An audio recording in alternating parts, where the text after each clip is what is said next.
Mesdames, Messieurs, bonjour et merci d'être fidèles au rendez-vous du jury du dimanche. Ne vous inquiétez pas, nous avons sacrifié aux mesures d'hygiène recommandées et la distance sociale est bien observée, respectée avec notre invité, professeur Koumba Touré Kane, pharmacienne biologiste, spécialiste en bactériologie, virologie, titulaire d'un PhD en virologie moléculaire.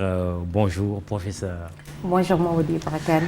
Madame Touré Kane est professeure titulaire de bactériologie-virologie à la faculté de médecine, pharmacie et odontologie de l'université Cheikh Anta Diop de Dakar. Dans ce contexte de pandémie du coronavirus avec l'enjeu du dépistage et du traitement, il est important de préciser que Madame Kane est la directrice scientifique et responsable de la plateforme de biologie de l'IRSF. L'invité du jury du dimanche est également chef de service du laboratoire de bactériologie, virologie, biologie moléculaire du CHU Dalal Jamm à Dakar, au Sénégal, bien entendu. Elle est également conseiller technique numéro 1 du ministre de l'Enseignement supérieur, de la Recherche et de l'Innovation. Elle possède une expérience de plus de 25 ans de recherche en santé en Afrique. Professeure Koumba Touré Kane est investigatrice, co-investigatrice de plusieurs projets. Ses travaux axés dans le domaine de la prévention, de l'épidémiologie moléculaire et de la prise en charge du VIH ont contribué à la documentation de la diversité génétique du VIH en Afrique et ses conséquences, des travaux qui ont permis l'expansion et le passage à l'échelle du traitement antirétroviral grâce à la démonstration de la gestion de son efficacité. Vous êtes aussi une collaboratrice de professeur Souleymane Boub, n'est-ce pas?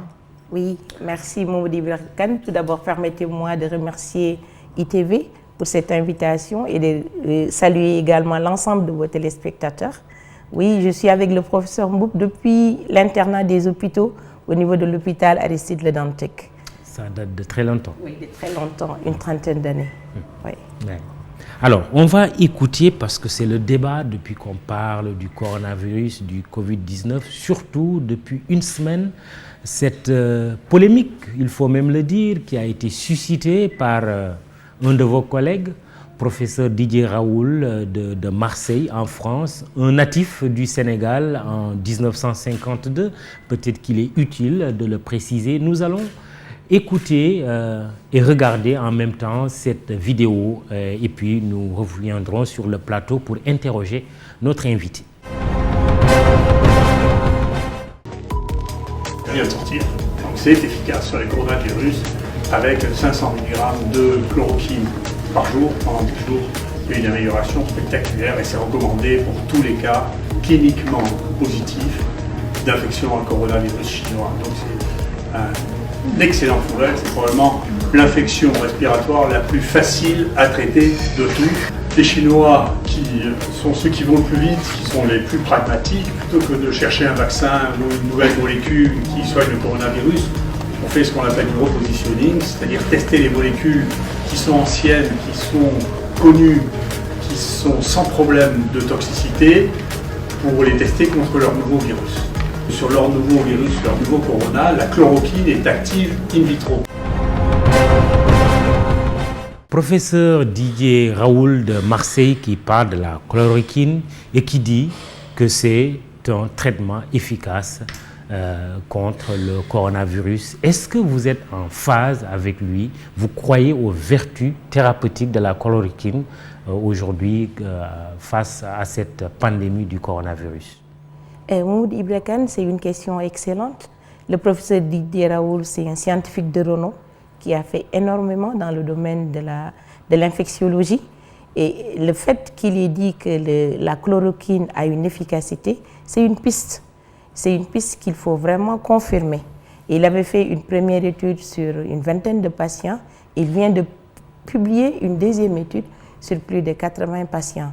Et c'est un schéma thérapeutique parmi tant d'autres. Il y a beaucoup d'autres schémas thérapeutiques qui sont en cours d'étude et en cours d'évaluation. Parce que cette maladie, comme vous l'avez dit, elle est nouvelle. Donc, il faut vraiment explorer l'ensemble des pistes. Et ce qu'il a fait, c'est ce qu'on appelle dans notre jargon un repositionnement de molécules. Donc, c'est prendre des molécules qui avaient une efficacité vis-à-vis de certaines maladies. Il y a une maladie nouvelle qui est là, qui apparaît. On va essayer de voir est-ce que ces anciennes molécules n'ont pas une efficacité. Mais lui, au préalable, il avait déjà étudié la chloroquine sur d'autres coronavirus. Et il avait trouvé une efficacité antivirale de cette molécule. Quand il y a eu l'avènement de ce coronavirus Covid-19, il a juste réessayé et il a trouvé d'abord une activité in vitro. Après, on a trouvé une activité sur une vingtaine de patients et là, il y a une activité qui vient d'être publiée sur 80 patients. Donc, ce qu'il faut, il faut confirmer parce que nous n'avons pas beaucoup de recul. C'est une maladie nouvelle qui est apparue en décembre 2019. Donc, avec le temps, on pourra dire que la chloroquine est réellement efficace sur la maladie. Et après, on saura quelle est la dose optimale pour pouvoir vraiment traiter. Quelle sera la durée optimale du traitement? Il y a beaucoup de questionnements qui sont là.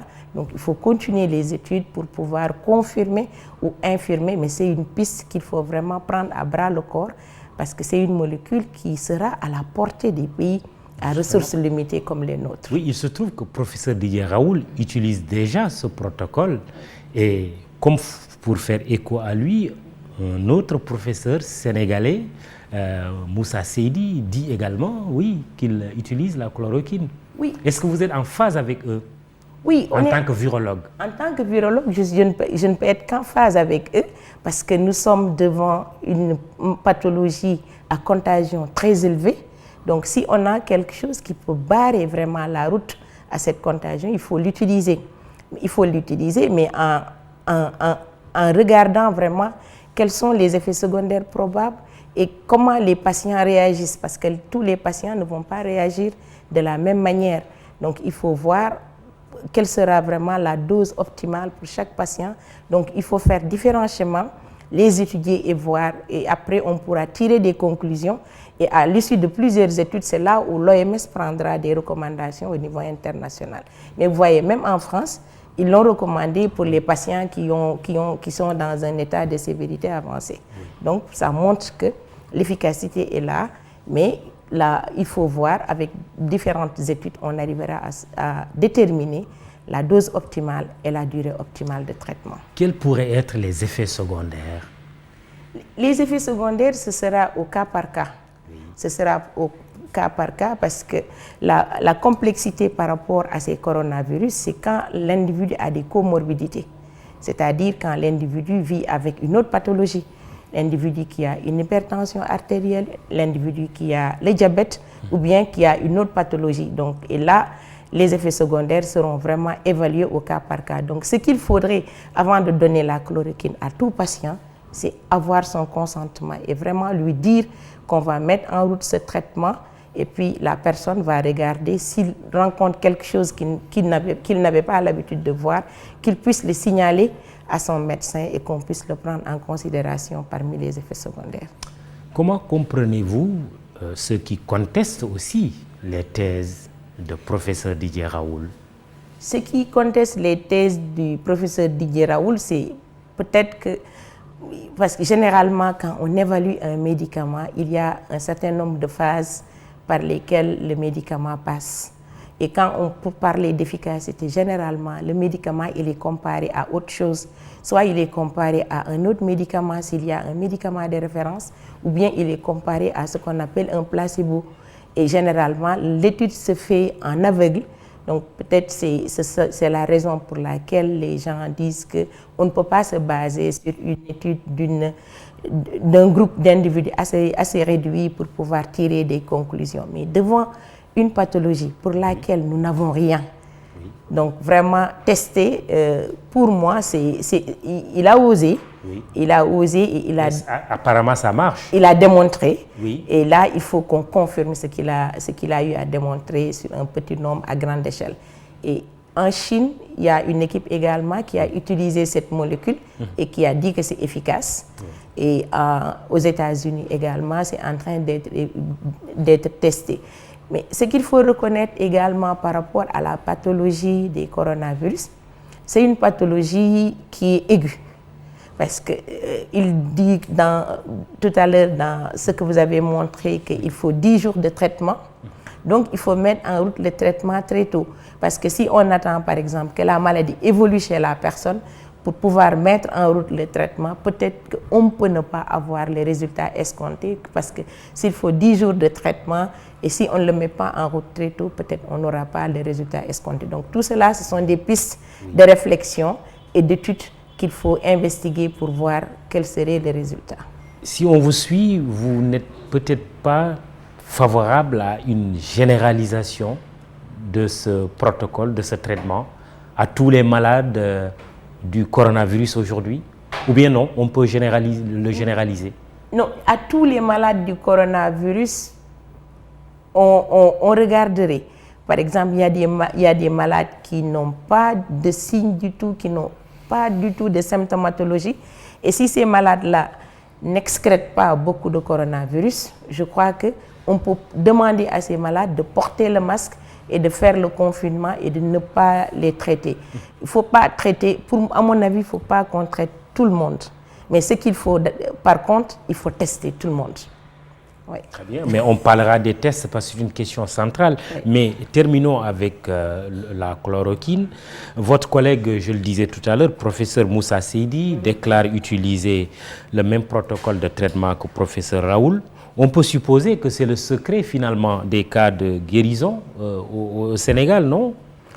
Non, je ne sais pas depuis quand il a mis en route. On nous dit chaque jour qu'il y a des cas guéris. Oui, parce que les coronavirus donnent une infection aiguë.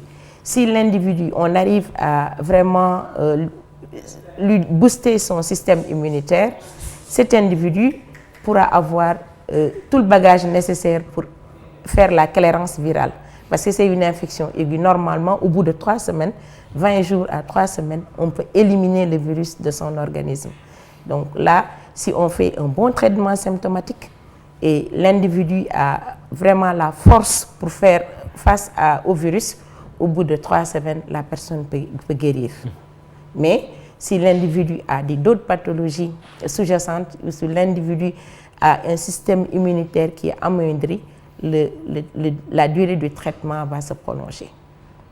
Alors, les chercheurs sénégalais que vous êtes auraient pu découvrir le protocole de traitement du coronavirus pour la bonne et simple raison que notre pays disposait même d'une usine de fabrication du médicament du nom de Médis Sénégal et qui a mis la clé sous le paillasson malheureusement en janvier dernier. Faut-il la rouvrir? À mon avis, oui, parce que si on n'a pas d'autres pistes, si c'est cette piste-là qui est là et qui est vraiment une piste prometteuse, cette usine vraiment dans cet élan de solidarité, ce serait bien qu'on puisse réouvrir cette usine et commencer la production parce que si cette piste se confirme, on pourra vraiment aider non pas seulement le Sénégal et l'Afrique, mais même l'humanité. Oui, même l'humanité. Oui. Et quelle est la chance aujourd'hui du Sénégal par rapport à la chloroquine? Il faut attendre. Pour un pays qui connaît bien la bonne vieille quinine, hein, n'est-ce pas? Hein? Mais il faut qu'on attende les premiers résultats des études du professeur Seydi. Et c'est à partir de là où nous pourrons vraiment tirer des conclusions par rapport à la population sénégalaise. Parce que, comme je l'ai dit tantôt, le traitement dépend de beaucoup de facteurs. Donc, on attend. Il a commencé son protocole. Dès qu'il aura fini les premiers résultats, à l'issue de ces premiers résultats, on saura quelle attitude prendre. Mais dans tous les cas, la réouverture de l'usine, à mon avis, doit être une nécessité. Pourquoi vous n'avez pas orienté vos recherches dans le sens de la chloroquine face au coronavirus? Ou bien vous dites que le professeur Raoul est né au Sénégal et cela vous satisfait?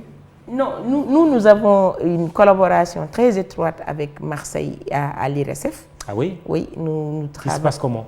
Nous travaillons avec le professeur Didier Raoul, même dans le cadre du diagnostic.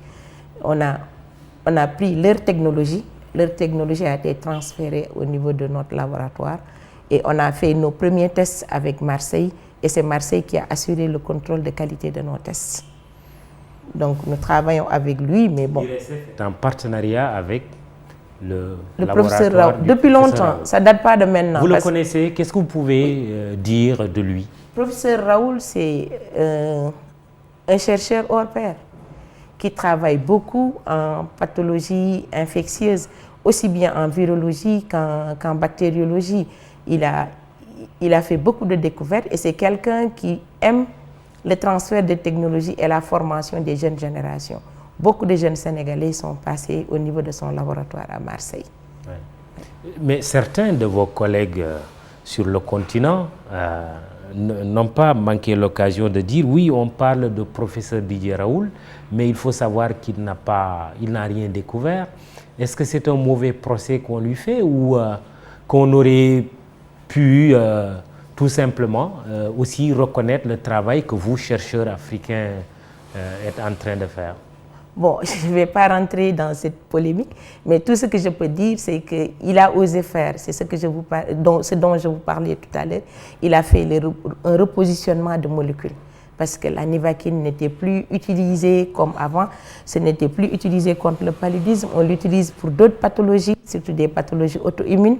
Et là, avec l'avènement de coronavirus, il a aussitôt regardé in vitro, c'est-à-dire d'abord au laboratoire, et montré l'efficacité de cette molécule vis-à-vis de ces virus.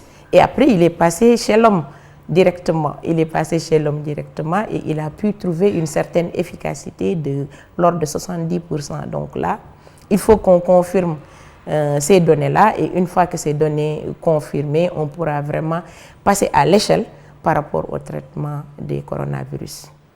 Professeur Koumba Touré Kane, virologue et directrice scientifique et responsable de la plateforme de biologie de l'IRSF et l'invité du jury du dimanche, votre institut a été finalement sollicité par l'État du Sénégal pour les tests de dépistage.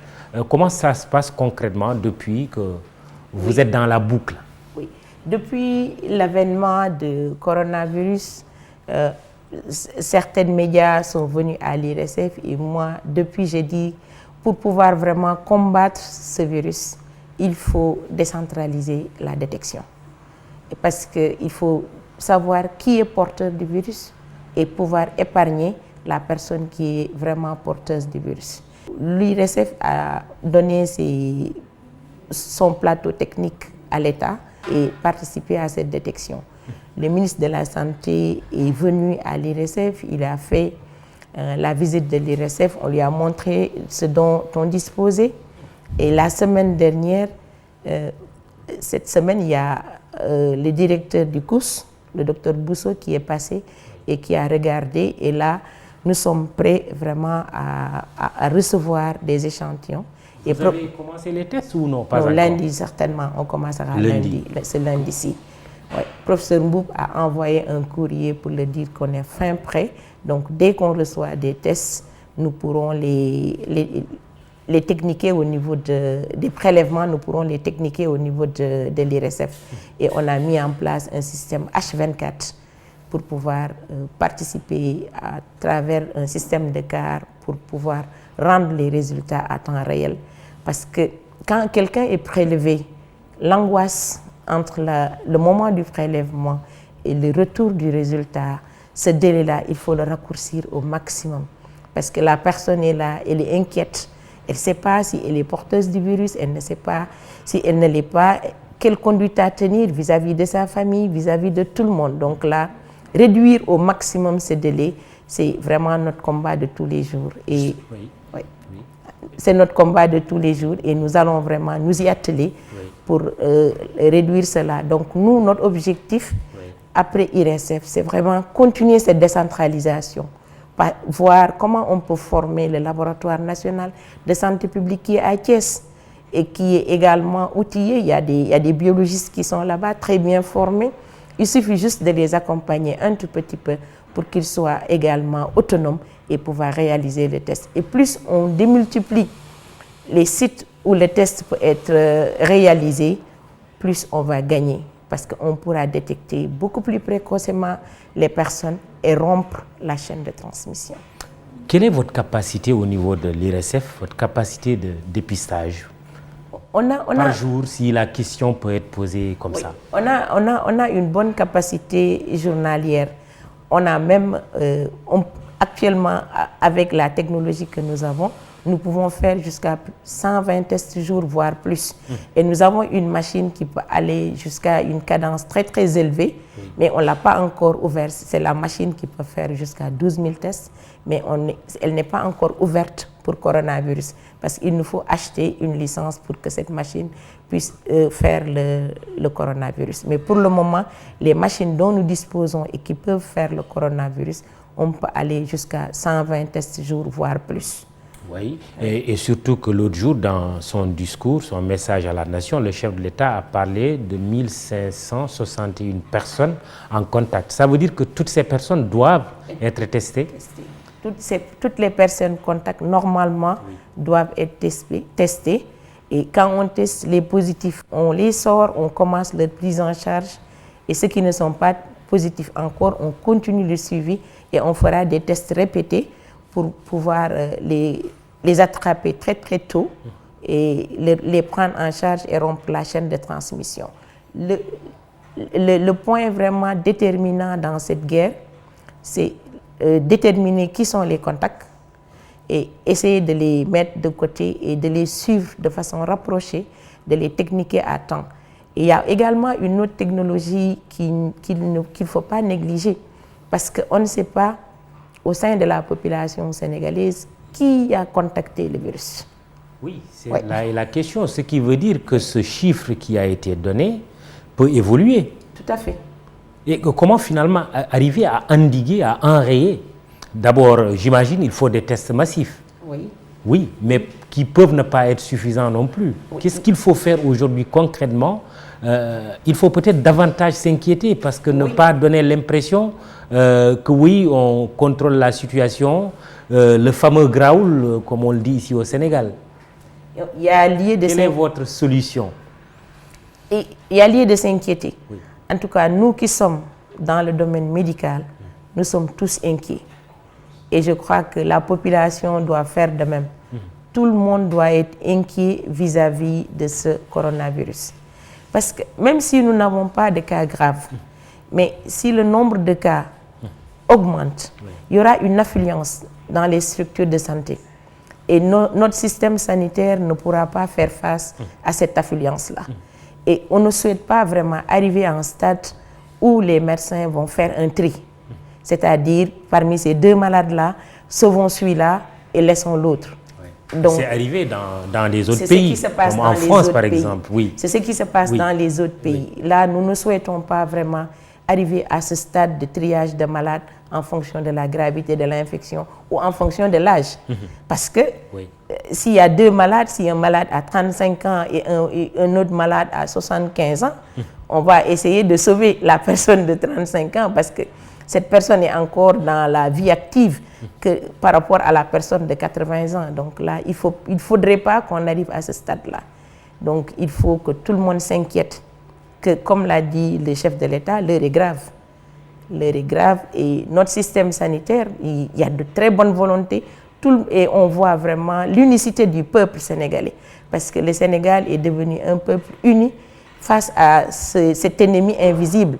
Mais il faudrait que vraiment les directives qui ont été données, que tout le monde applique ces directives-là. Oui, mais qu'est-ce que la virologue recommande de manière concrète, connaissant la dangerosité du virus?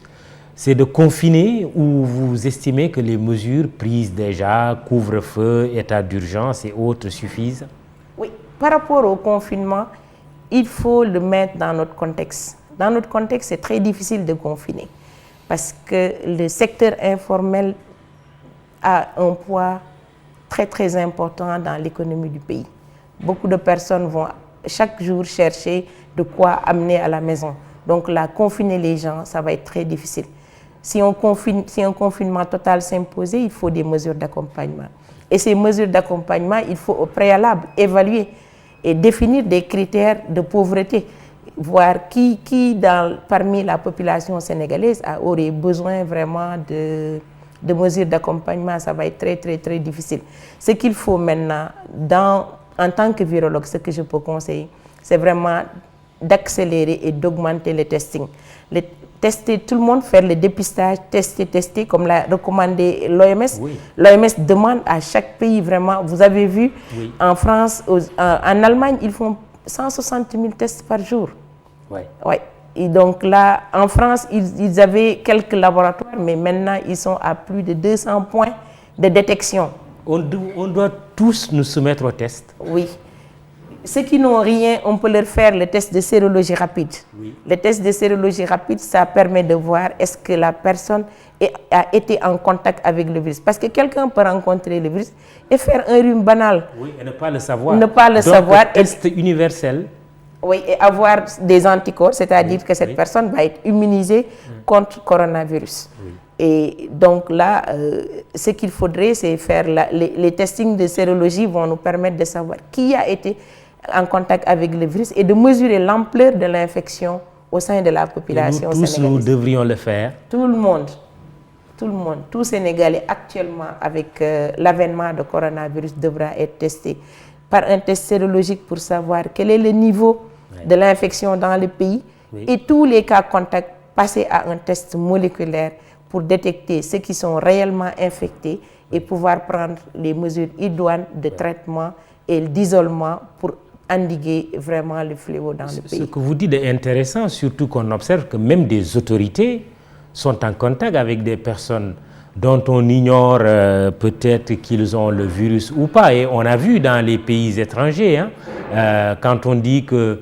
le prince Charles a chopé le virus ou le premier ministre britannique au Burkina Faso aussi, des autorités de premier plan ont chopé le virus avec même des décès. Donc tout le monde doit se soumettre au test de dépistage. Oui, tout le monde doit se soumettre au test de dépistage.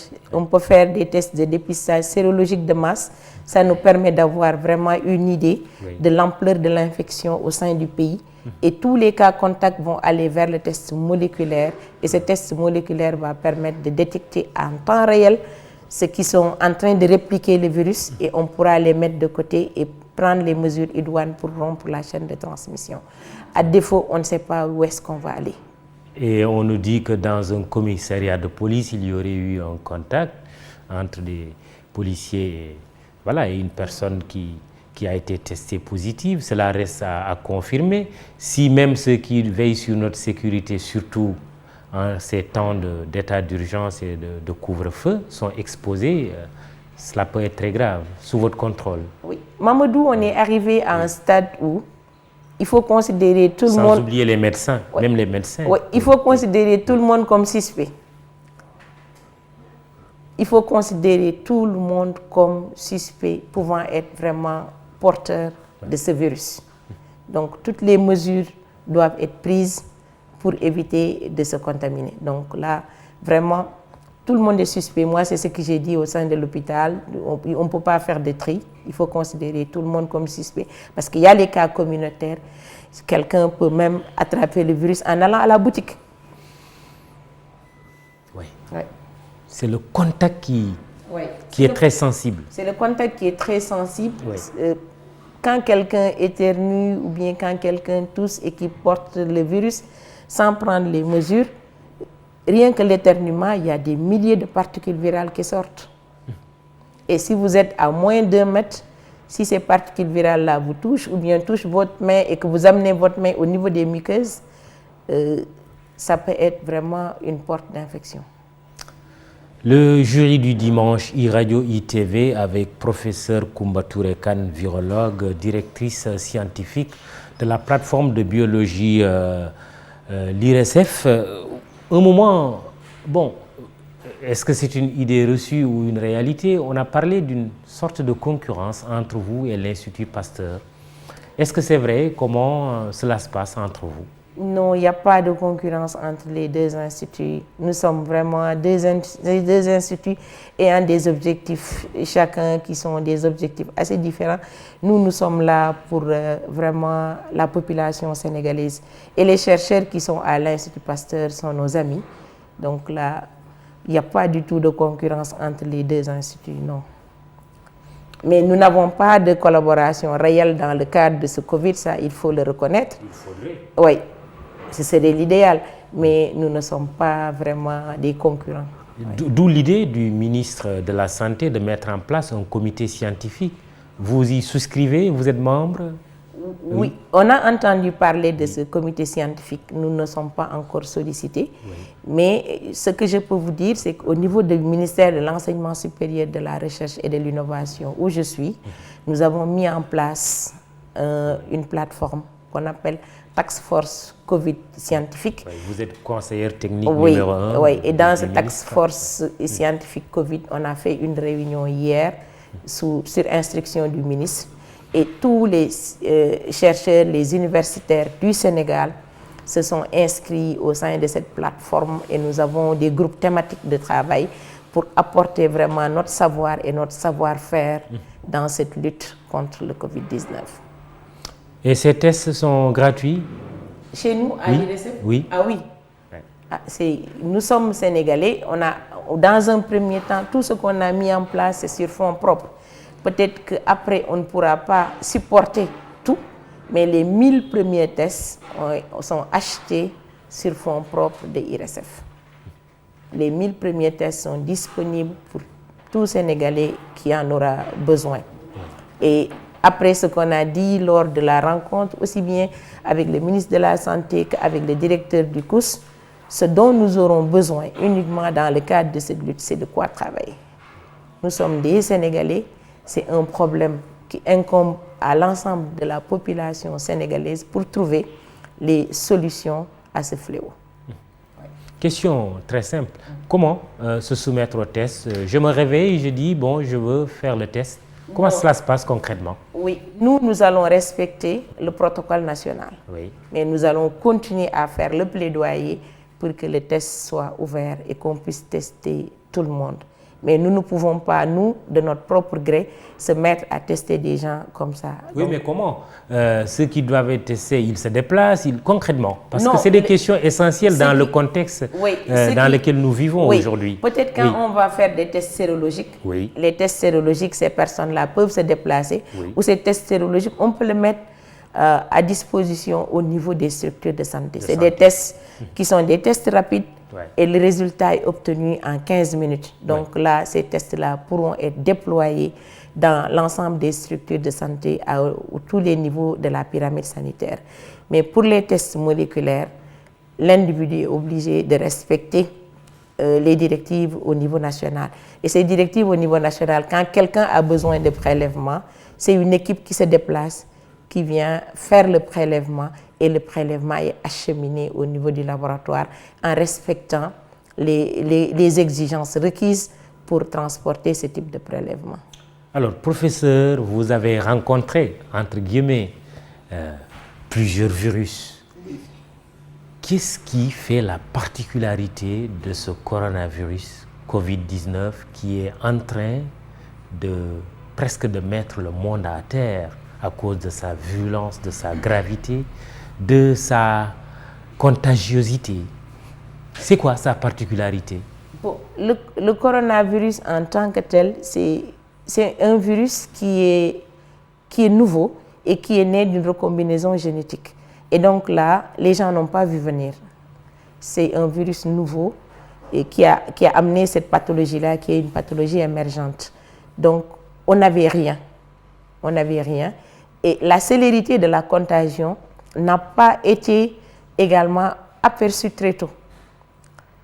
Et on croyait que c'était un problème des Asiatiques en Chine, mais facilement on a vu que l'épicentre s'est déplacé et maintenant on parle des États-Unis comme étant l'épicentre de l'infection. Donc là, nous, Africains, nous ne devons pas dormir sur nos lauriers. L'Afrique peut être l'épicentre si... Oui. On ne sait jamais, ça peut être. Oui. C'est une possibilité. Donc là, il faut se préparer. Oui.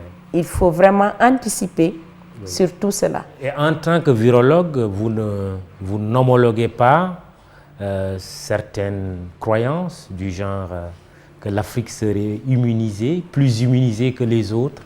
Non, ça, il ne faut même pas croire en ça.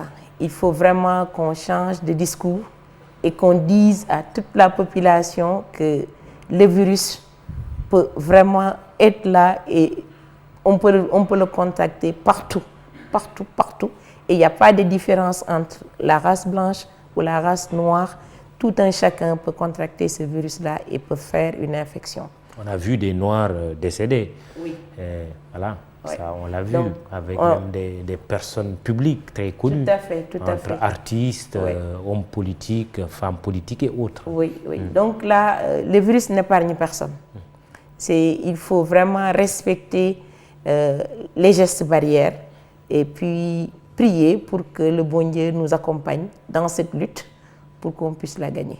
Il est nouveau, le coronavirus. Oui, il est nouveau, mais les coronavirus ne sont pas nouveaux. Les coronavirus sont des virus qui sont assez anciens, décrits depuis les années 45-47, mais c'était des virus localisés chez les animaux. On ne le voyait que chez les animaux, mais avec ce qu'on appelle le franchissement de la barrière d'espèce, l'homme qui est en contact étroit avec les animaux, donc les virus ont quitté les animaux et sont venus chez l'homme.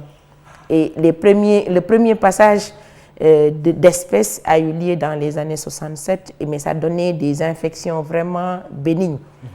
Et c'est les 20 dernières années où on a vu des coronavirus qui ont donné des pathologies sévères. La première épisode de pathologie sévère de ces coronavirus, c'est entre 2002 et 2003 avec le SRAS, qui avait causé la mort d'environ 800 personnes et qui avait infecté 8000 personnes. Et donc, c'était une létalité de l'ordre de 10%.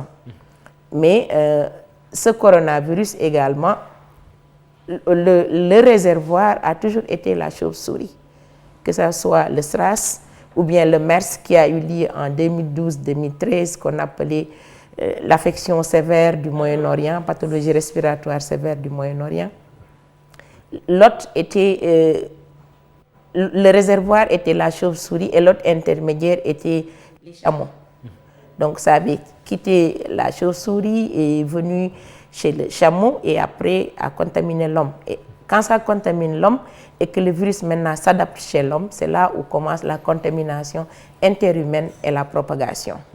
Pour ce nouveau virus également, le virus, le SRAS, le Covid-19 qui est la maladie, mais l'agent causal, c'est le SARS-CoV-2. Donc c'est le SARS-CoV-2, c'est ça le nom du virus. Il s'appelle SARS-CoV-2. Ce SARS-CoV-2 est né également d'un virus de chauve-souris, mais on a parlé de pangolin un moment en disant que l'autre intermédiaire serait le pangolin, parce que la viande de pangolin est très prisée dans le marché chinois. Mais de plus en plus aussi, on parle de serpent, que c'est un virus de serpent. Donc il y aurait eu une recombinaison génétique entre le virus de chauve-souris et le virus de serpent.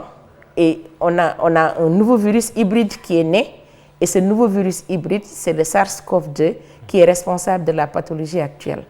Et ce SARS-CoV-2, donc, a infecté l'homme. Et quand ça infecte l'homme, c'est parce que chez l'homme, au sein de sa cellule, il y a eu une co-infection, c'est-à-dire une infection simultanée entre un virus émanant de chauve-souris et un virus émanant de serpent. Il y a eu la recombinaison génétique. Le nouveau variant est né. La particularité de ce SARS-CoV-2, c'est la célérité de la propagation. On dit qu'une personne infectée peut infecter une autre, 2 autres, 3, voire 5 personnes. Et on a vu le cas numéro 5 du Sénégal, qui a été notre cas de Touba. Ce cas a infecté beaucoup d'autres cas. Oui, il a infecté beaucoup d'autres cas, ce qui montre vraiment la célérité de la propagation. Mais pour qu'il y ait propagation, il faut qu'il y ait contact étroit entre le cas index et les cas contacts. Et donc là, s'il n'y a pas de mesures barrières prises, il y a possibilité de propagation. Et en parlant de l'origine animale de ce coronavirus, il faut éviter de manger certains animaux. Bon, le Sénégal, on a une chance parce que nous mangeons des aliments qui sont cuits, très bien cuits, voire même trop bien cuits. Donc là, parce que le virus, à partir de 56 degrés, il ne vit plus. Il ne vit plus.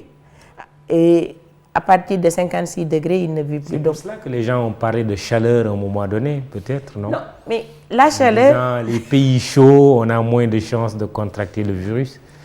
Là également, il faut être prudent. Il faut être très prudent. Oui. Le virus vit, peut-être même si sa virulence est atténuée parce qu'il y a la chaleur, mais le virus est là et le virus peut vraiment entraîner une pathologie. Alors, une question qui va peut-être vous surprendre. Sommes-nous, question à une virologue, face à une guerre bactériologique déclenchée par qui?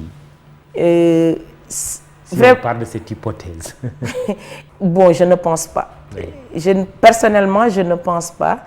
Une guerre biologique existe, qu'elle peut être bactériologique ou virologique, ça existe parce qu'au sein des laboratoires maintenant, avec les génies génétiques et la biologie moléculaire, on peut fabriquer ce que nous voulons. Mais ça m'étonnerait que cette épidémie qui est là soit vraiment à l'origine d'une guerre.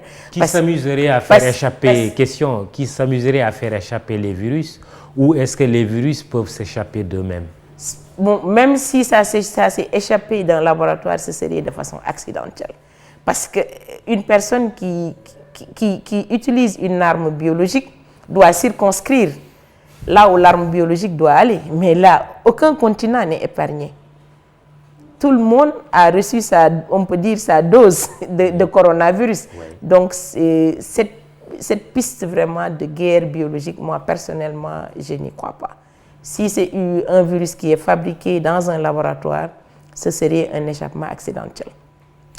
Je rappelle que nous recevons dans cette émission le jury du dimanche, professeur Koumba Touré Kane, il est virologue et responsable de la plateforme de biologie de l'IRSF du professeur Souleymane Mboup.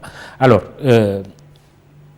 on va peut-être une dernière question sur le coronavirus et vous demandez surtout, est-ce que cette passion suscitée, nous revenons au professeur Didier Raoult, n'accrédite pas quelque part la thèse qu'il y a aussi une autre guerre qui se mène entre les industries pharmaceutiques? Oui, ça a toujours existé.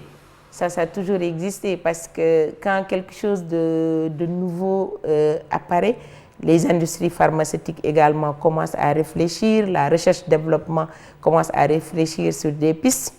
Et si quelqu'un dit qu'il y a, avec un repositionnement, j'ai trouvé une molécule ancienne qui résout le problème, ça peut susciter beaucoup de polémiques et beaucoup de réflexions. Et perturber bien des plans. Et ça, c'est le cas parce que les gens, c'est là où j'allais en venir. Les gens avaient un plan de développement qui était là, bien ficelé et tout. Donc, si en milieu de chemin, on a déjà investi beaucoup d'argent parce que la recherche-développement coûte cher. À côté de cela, on dit qu'il y a une molécule qui est très simple, qui est là, connue depuis plus de 70 ans et qui peut résoudre le problème. Donc là, ça peut poser des soucis à certaines personnes. Mais bon, c'est la recherche. La recherche doit évoluer et même si c'est la chloroquine, peut-être que ces firmes peuvent continuer. Il y aura également d'autres molécules qui pourront être beaucoup plus efficaces et qui pourront donner une durée de traitement beaucoup plus courte. Parce qu'avec le traitement du professeur Raoult, il faut donner une dizaine de jours de produits. Donc peut-être qu'on peut arriver à soigner en 3 jours, en 4 jours. Donc là, vraiment, les études doivent continuer parce que nous n'avons pas... le vaccin, il faut aller jusque-là, n'est-ce pas? Le vaccin, il y a beaucoup de candidats vaccins qui sont actuellement expérimentés. Et il y a même au niveau des États... Vous le faites au niveau de l'IRSF? Non, pas encore. Pas encore. Nous n'avons pas encore d'essai vaccinal. Aux États-Unis, il y a un essai vaccinal qui est en cours, mais les gens sont en train de voir beaucoup de candidats vaccins. Et là, je suis sûre que sous peu de temps, on trouvera un vaccin pour coronavirus. Mais même si on trouve un vaccin pour coronavirus, ce sera comme le vaccin de la grippe. Parce que les coronavirus sont des virus à ARN. Et qui dit virus à ARN dit virus variable. C'est-à-dire que le virus fait des mutations. Même si on trouve un vaccin aujourd'hui, ce vaccin peut ne pas être efficace pour le coronavirus qui viendra dans l'année prochaine ou bien dans 2 ans. Donc il faudra toujours faire ce qu'on appelle l'épidémiologie moléculaire, c'est-à-dire étudier les variants qui circulent et voir quel serait le vaccin adapté. Mais une fois qu'on trouverait un vaccin, adapter le vaccin en fonction du variant qui circule va être beaucoup plus facile. C'est ce qui se passe avec la grippe. Tous les ans, il y a une révision du vaccin contre la grippe. Alors, on sait que Didier Raoult est né au Sénégal, hein, au début des années 50.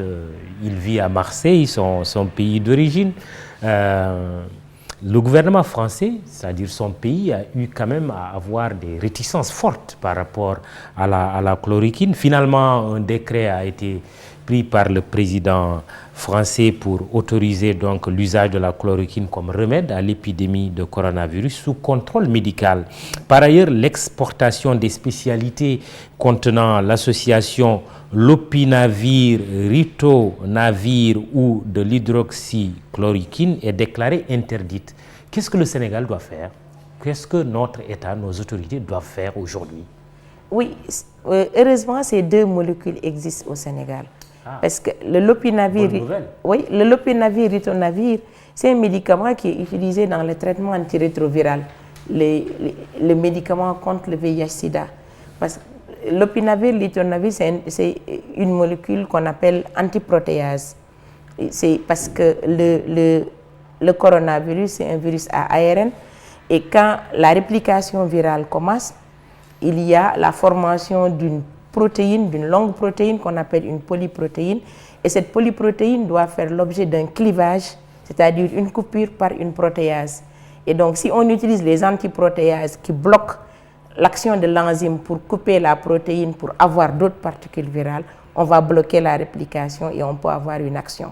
En France, je connais des cliniciens qui utilisent lopinavir, ritonavir pour soigner les personnes qui sont atteintes de coronavirus. Au Sénégal, on a les 2 molécules, aussi bien chloroquine que lopinavir, ritonavir. On n'a pas besoin de décret parce que c'est des traitements qui étaient déjà utilisés. Bon, je ne sais pas encore. Qu'est-ce qu'il faut faire? Oui. Non, je ne sais pas encore. Les usages d'habitude, c'est quoi? Parce que l'OMS, déjà, on sait, doit également homologuer. Il y a tout un processus. Oui. Oui.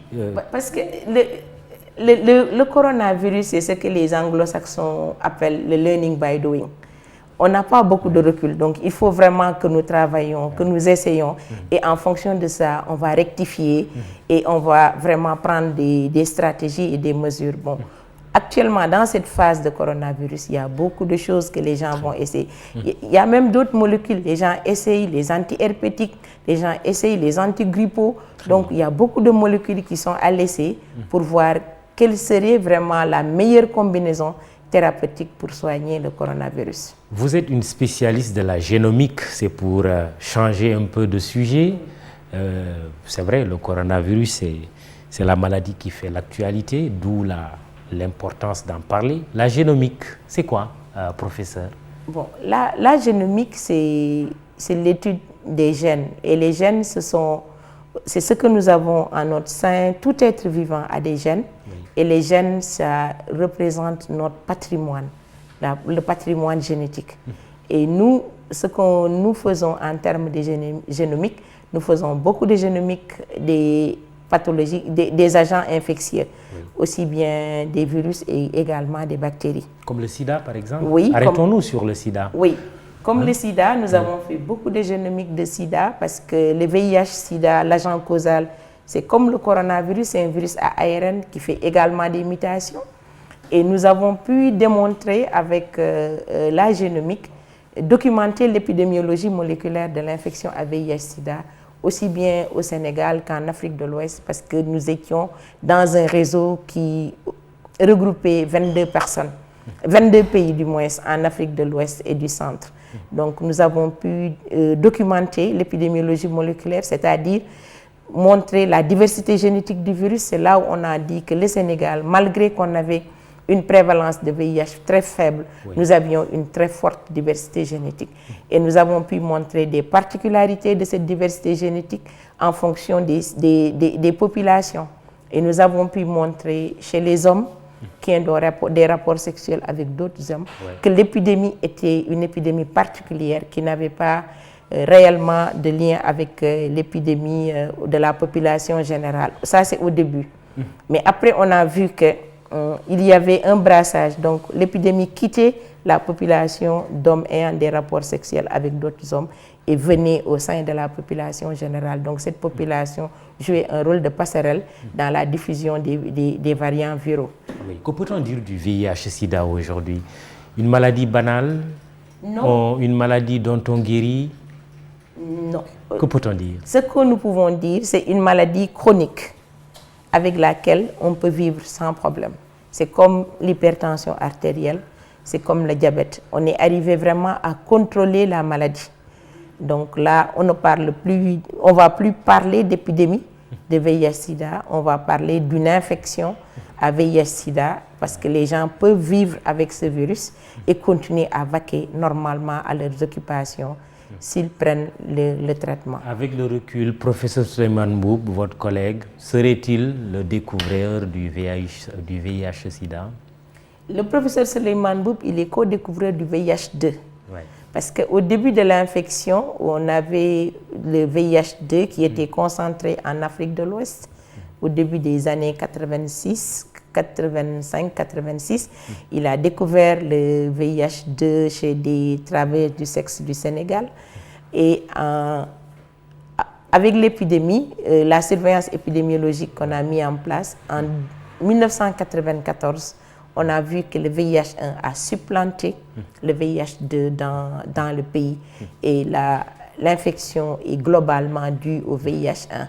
Le VIH-2 est resté très confiné parce que le VIH-2 avait une plus faible transmissibilité et le VIH-2 également, du point de vue de la transmission mère-enfant, se transmettait beaucoup moins que le VIH-1.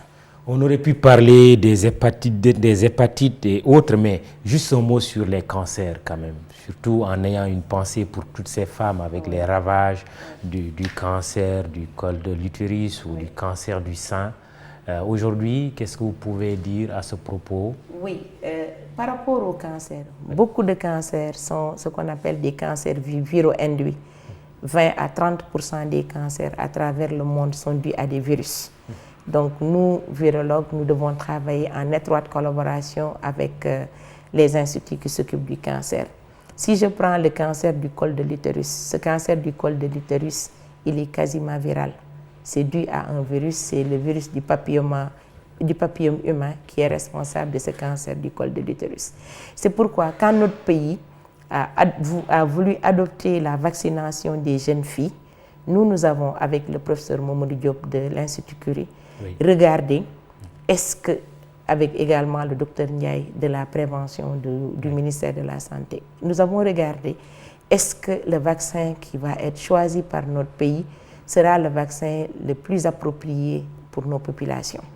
Donc nous avons également d'abord fait un travail de portage. On a regardé des femmes tout venant, regardé est-ce que ces femmes avaient des variants viraux qui étaient dans le vaccin. On a regardé des travailleuses du sexe, est-ce qu'elles avaient les variants viraux qui sont dans le vaccin. Mais surtout, on a regardé des femmes qui avaient déjà la pathologie cancéreuse pour voir si on arrive au stade de pathologie cancéreuse réelle, quel est le variant viral qu'on retrouve le plus. Et la conclusion, c'est qu'on est proche de la solution, parlant des cancers. Oui, on est proche de la solution parce que les variants retrouvés chez les femmes qui ont le cancer, ce sont les variants qui sont inclus dans le vaccin qui est dans notre programme élargi de vaccination du Sénégal. Dans quel horizon on ne va plus mourir de cancer de manière systématique? Si nous systématisons la vaccination des jeunes filles, on peut vraiment résoudre le problème. Et la question même est de voir est-ce qu'on ne va pas inclure les jeunes garçons dans cette vaccination. Oui, et pourquoi pas. Oui. Quand vous regardez le monde avec des budgets affectés à la santé qui baissent avec ce coronavirus, vous êtes tenté de dire qu'il faut se recentrer sur l'humain? Oui, non seulement il faut se recentrer sur l'humain, mais il faut capaciter les structures publiques. Parce que c'est en capacitant les structures publiques qu'on peut vraiment faire face à toute épidémie. Parce que si les structures publiques ne sont pas dotées d'équipements, de matériel, de ressources humaines bien formées, on ne pourra pas faire face à de telles pathologies. Merci, professeur Koumba Touré Kane. Vous êtes virologue, entre autres, hein, et vous êtes également directrice scientifique et responsable de la plateforme de biologie, l'IRSF, qui est sollicitée par l'État du Sénégal pour le dépistage de ce coronavirus qui veut nous tuer, mais il faudra résister. Et sa proposition forte, c'est qu'il faut faire des dépistages massifs, que nous tous, nous devons nous soumettre donc aux tests, au moins de sérologie, n'est-ce pas? Merci d'être venu à l'émission Le Jury du Dimanche avec Mahmoud Ibra Kane, à la technique Abdoulaye Ndiaye, Babacar Ndiaye, Ibamar Sen, Aliou Diouf et Abdoulaye Silla pour le compte du site Immédia SN, Binta Alexandra Ndiaye et Biram Pouy pour les réseaux sociaux. Bon dimanche, rendez-vous dimanche prochain.